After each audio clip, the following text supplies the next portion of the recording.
আসসালামু আলাইকুম, welcome to my new video. খুবই সহজে বাটা মশলায় আজকে একটা গরুর মাংসের রেসিপি শেয়ার করব। খুবই ছোট্ট একটা ভিডিও।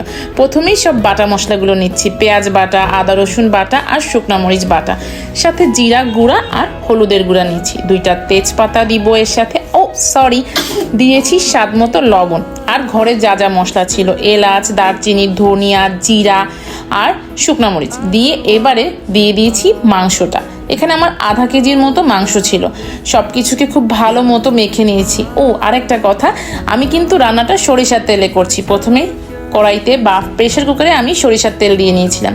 সব মশলাটা 2 মিনিট ধরে ভালো মতো মেখে আমি প্রেশার কুকারে এটা প্রথমে সিটি দিয়ে নিয়েছি। এই আমার 4-5টার মতো হুইসেল দেওয়া লেগেছে।